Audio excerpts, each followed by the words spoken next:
धरती के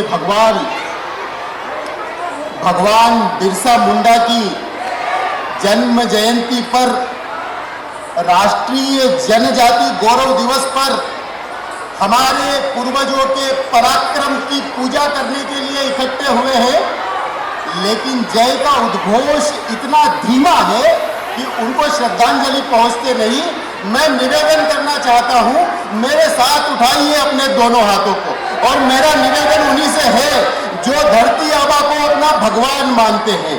जो नहीं मानते नहीं उठाएगा चलेगा। हाथ उठाइए, मुट्ठियों को कस के बांधिए, कोहनी को सीधा कीजिए, श्वास को भरिए। मैं माता बहनों से निवेदन करना चाहती हूं, अपने भीतर रानी दुर्गावती, उनका आह्वान कीजिए। शक्ति के आह्वान के साथ एक बार इस गगन में, ये गगन गूंज उठे हमारे नारों से। मंच के आगे पीछे, दाएं बाएं, मैदान की ओर जो भी बंधु है, जो जहां खड़ा है, जो जहां बैठा है, उन्हीं से मेरा निवेदन है। आप लोग तैयार हैं? बोलिए भारत माता की। बहनों की आवाज कम है, भाइयों की आवाज ज्यादा है। बोलिए भारत माता की। इस बार बहनों की आवाज ज्यादा थी, भाइयों की कम थी। एक बार सिर पर सिर मिला के बोलिए भारत माता की।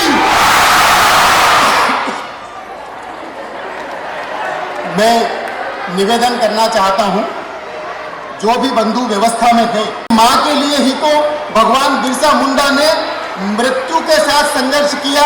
रानी दुर्गावती ने, राणा कुंजा ने अपने खून को इस धरती पर उसका श्रृंगार करके चढ़ा दिया। इस धरती पर बैठना शर्म की बात नहीं है, गर्व की बात है। मैं दाएं और बाएं जो मेरे नौजवान साथी मैदान में घूम रहे हैं, उनसे निवेदन करूंगा, 1-2 मिनट का समय आपके पास है। आप जहां पर भी हैं, आइए हमारे महापुरुषों की वंदना कीजिए, धरती पर बैठिए। मैं निवेदन करना चाहता हूं, अभी थोड़ी देर पहले माता शबरी और राम मंच पर थे। एक बार दोनों अपने हाथों को उठा करके 2 मिनट तक करतल ध्वनि के साथ उनका हम अभिनंदन करें। बहुत सुंदर और भावपूर्ण वातावरण में उन्होंने एक नवदा भक्ति का उदाहरण यहाँ पर प्रस्तुत किया। मैं निवेदन करना चाहता हूं, पुनः आगामी कुछ क्षणों तक हम हमारे महापुरुषों की वंदना करेंगे। मैं पुनः मां भारती का वंदन करते हुए अपनी बात को आगे बढ़ाता हूं। सर्वसाक्षी मां भारती राष्ट्र, धर्म और संस्कृति पर सर्वस्व न्योछावर करती भारत की यशस्वी बलिदान परंपरा,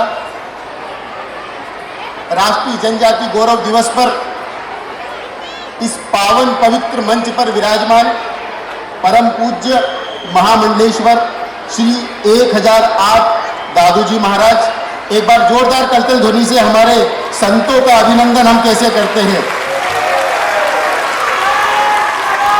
आज के मुख्य अतिथि डॉक्टर सुनील जी सोमानी, श्री टीकमचंद जी गर्ग, डॉक्टर LN सोलंकी, श्री गोविंद भूरिया जी, पूर्व प्रशासनिक अधिकारी और जनजाति विकास मंच के संयोजक शंकरलाल कटारा जी, श्रीमती कमला मकवाना जी, हमारी बहन भी एक बार बैठी हुई है मंच पर। मैं बहनों से निवेदन करता हूं, बहन कमला जी का जोरदार करतल ध्वनि से अभिनंदन करें।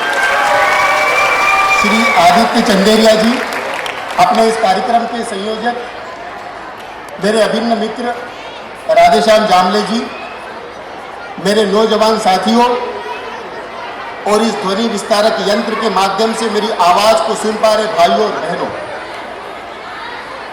मैं जब इस कार्यक्रम के लिए आ रहा था तो एक पत्रकार मित्र ने मुझसे सवाल पूछा, गौरव किस बात का है? जनजाति, आदिवासी, वनवासी, इनको किस बात का गौरव है? मैंने उनसे फिर पूछा, क्या आपने आज का दिन पूरा पढ़ा है? ये राष्ट्रीय जनजाति गौरव दिवस है। उसने फिर सवाल पूछा, जनजातियों को किस बात का गर्व है, गौरव है? और जनजातियों पर इस राष्ट्र को किस बात का गर्व है, गौरव है? मैं निवेदन करना चाहता हूं आपकी ओर से, मैंने उसको जवाब दिया। उनका मन खराब नहीं होगा, लेकिन उनको जानकारी नहीं होगी। आप सब लोगों ने एक कहावत सुनी है, जो जीता वही, एक फिल्म भी बनी है, उसके बड़े मशहूर गीत हैं, जो जीता वही सिकंदर। पिछले 75 सालों से हमको हमारे इतिहास में एक झूठ पढ़ाया गया, बताया गया जो जीता वही सिकंदर।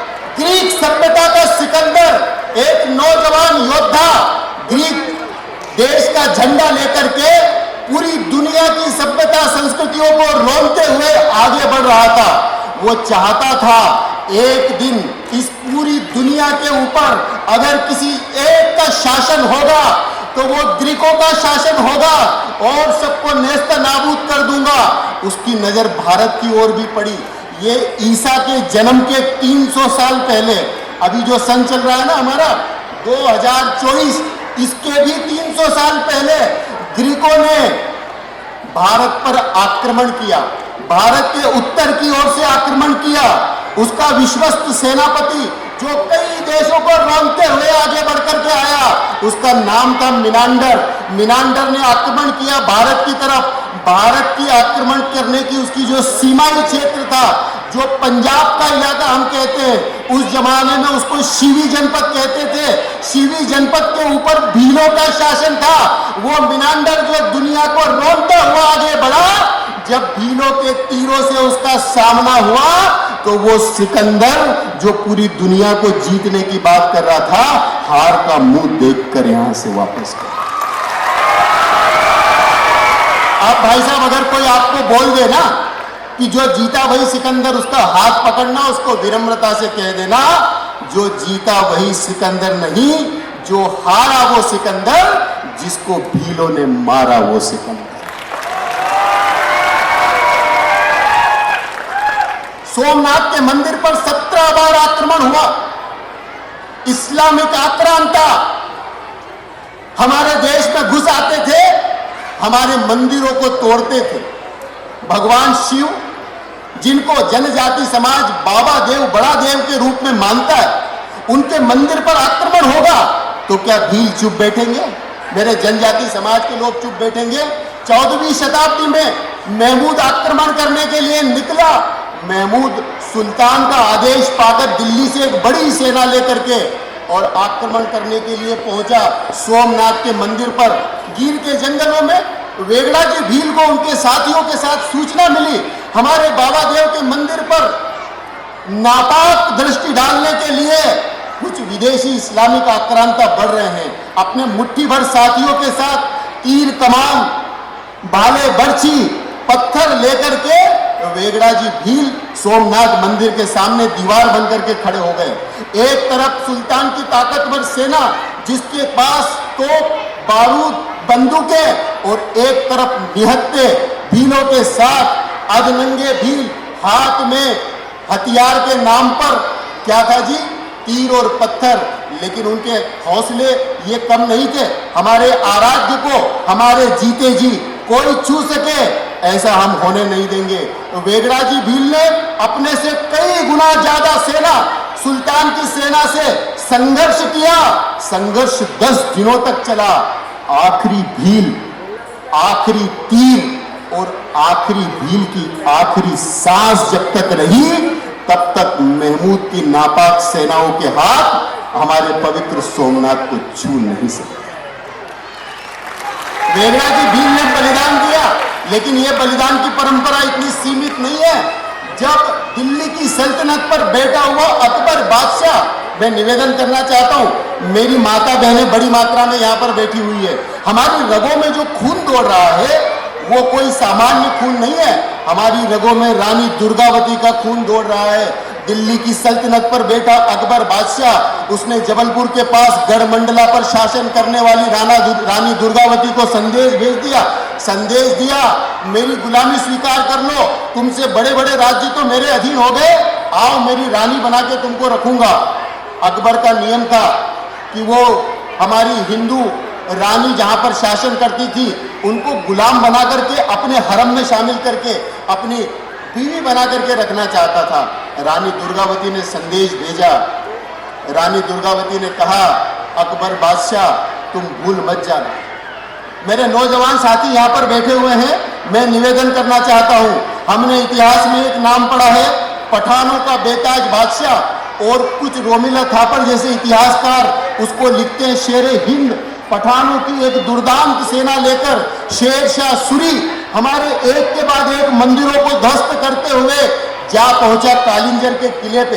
कालिंजर के किले में रानी दुर्गावती, जिनकी आयु केवल 19 साल, उनके पिता कीर्तिराज सिंह गए युद्ध के मैदान में, लेकिन राजा घायल हो गया, पिता घायल हो गए। वो किले के दरवाजे बंद कर दिए गए। किले के बाहर शेरशाह सूरी अपने दुर्दांत पठानों को लेकर के हमारी माता बहनों का शील भंग करने के लिए और इंतजार कर रहा था। सबको समझ में नहीं आया, आप क्या करेंगे। 19 साल की रानी दुर्गावती ने नेतृत्व अपने हाथ में लिया और वो पठानों का बेताज बादशाह शेरशाह सूरी, जिसको तथाकथित रूप से शेरे हिंद कहा जा रहा था, 10 मई 1545 को उसकी कब्र वहीं कालिंजर के किले में बना थी। जो पठानों से नहीं डरी वो अकबर से क्या डरेगी। लेकिन रानी दुर्गावती विवाहित होकर के जब गढ़मंडला पर शासन कर रही थी तो आसफ खान नाम के सेनापति को एक बहुत बड़ी सेना लेकर के अकबर ने भेजा।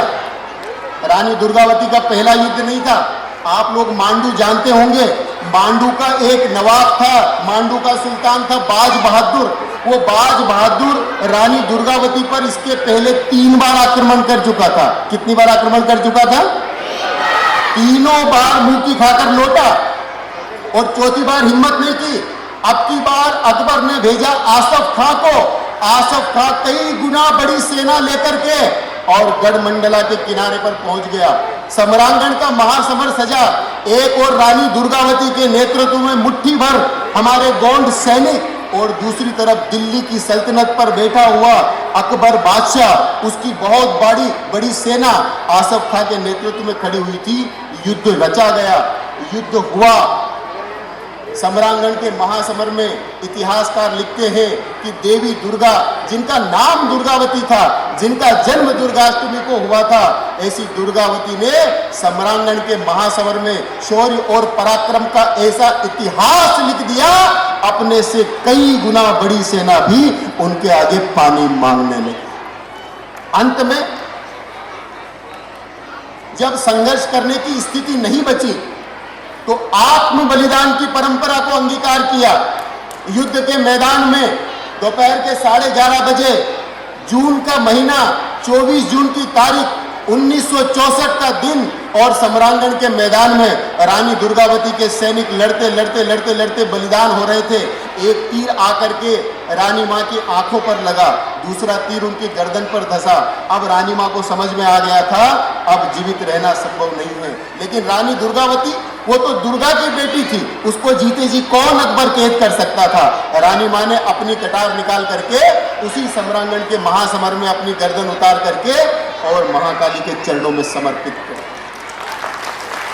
हम दुर्गावती के वंशज हैं। ये जो युद्ध चल रहा था धर्म और अधर्म का, राष्ट्र और विदेशी आक्रांताओं के से हमारे राष्ट्र के अस्तित्व और अस्मिता के रक्षण का, ये केवल गढ़मंडला में चल रहा था ऐसा नहीं।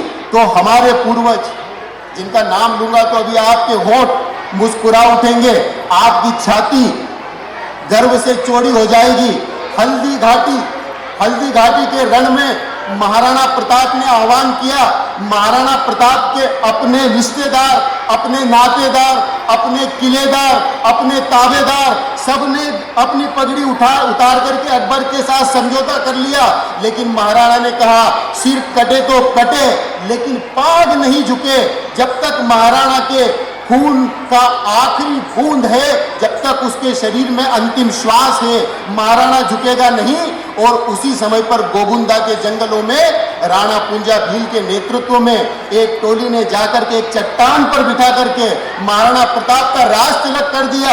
राणा पूंजा भील ने कहा, चाहे आपके रिश्तेदार आपके साथ हो ना हो, महाराणा आपका युद्ध, आपकी लड़ाई सत्ता की लड़ाई नहीं है, पैसों की लड़ाई नहीं है, आपकी लड़ाई भारत के स्वाभिमान की लड़ाई है। और भारत के स्वाभिमान के इस युद्ध में राणा पूंजा भील और उसके सारे साथी आपके साथ बलिदान होने को तैयार हैं। भाइयों बहनों, हमारे सामने बहुत बड़ी चुनौती है, समाज को काटने के षड्यंत्र है।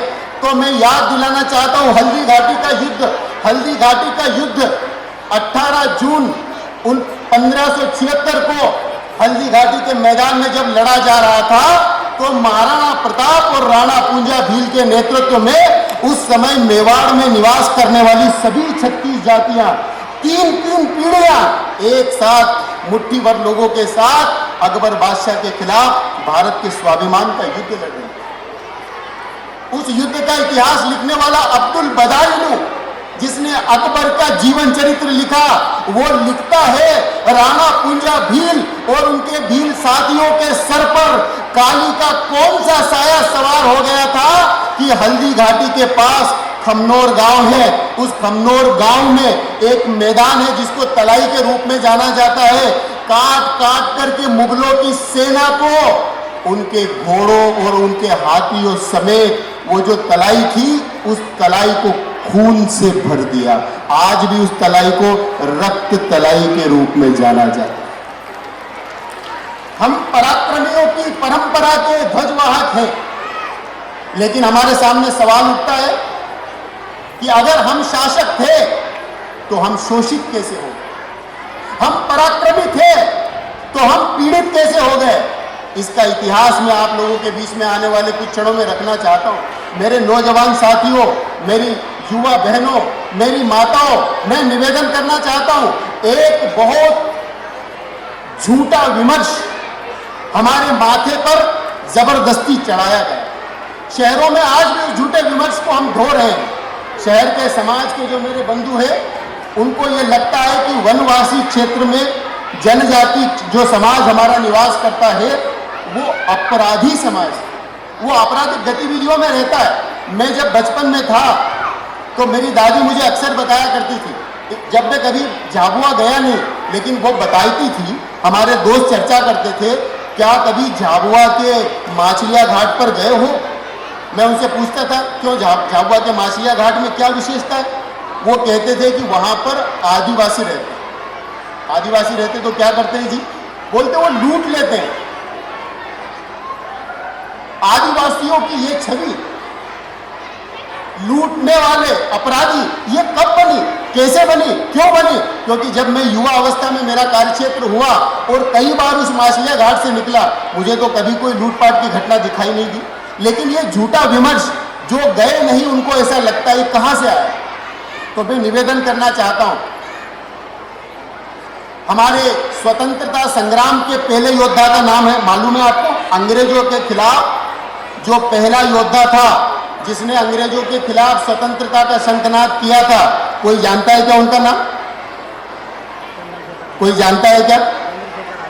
1757 प्लासी का युद्ध हारने के बाद अंग्रेजों का शासन ईस्ट इंडिया कंपनी के रूप में बंगाल प्रेसिडेंसी के ऊपर हो गया।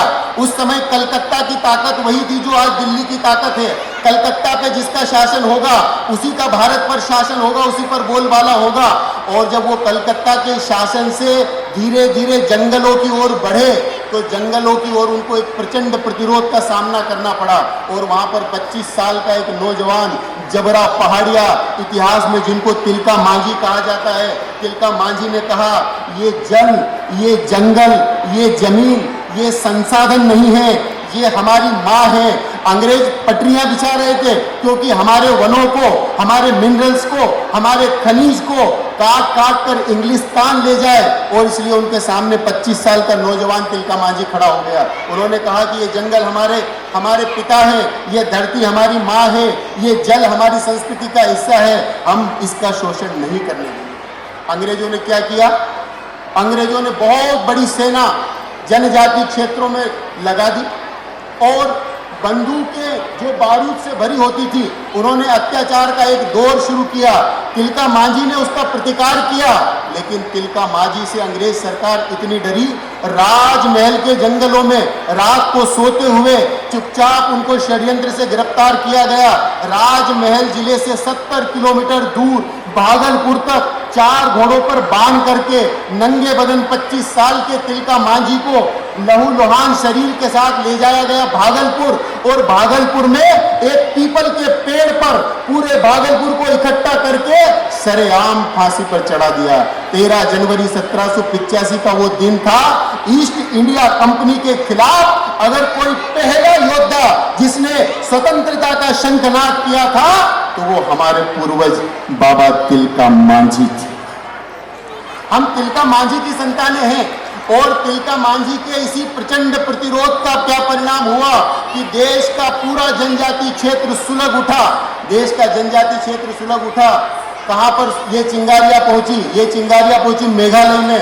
राजा कीरत सिंह 1835 में एक विद्रोह कर देते हैं, स्वतंत्रता की घोषणा कर देते हैं। ये चिंगारी पहुंची मुंडारी क्षेत्र में। आपने 1857 की क्रांति का नाम सुना है क्या? कितने लोगों ने 1857 की क्रांति का नाम सुना? हाथ खड़े करो। 1857 प्रथम स्वतंत्रता संग्राम।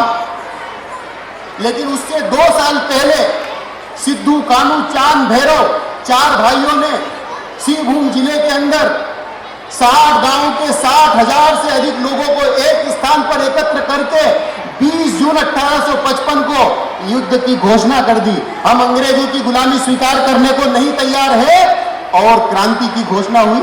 हमने उस क्रांति को इतिहास में पढ़ा, संथाल क्रांति के नाम से। मैं निवेदन करना चाहता हूं मेरे नौजवान साथियों के साथ जो कॉलेजेस में पढ़ रहे हैं, वो इतिहास के पन्नों को पलट करके देखो और देखो कि संथाल क्रांति में हमारे कितने पूर्वजों ने अपना बलिदान दे दिया। 1 साल चली संथाल क्रांति में 20,000 लोगों को उनका बलिदान हो गया। इस राष्ट्र के लिए जब भी खून देने की बात आई है, तो मां भारती के चरणों में सबसे पहले अगर किसी ने खून समर्पित किया तो मेरा जनजाति समाज था।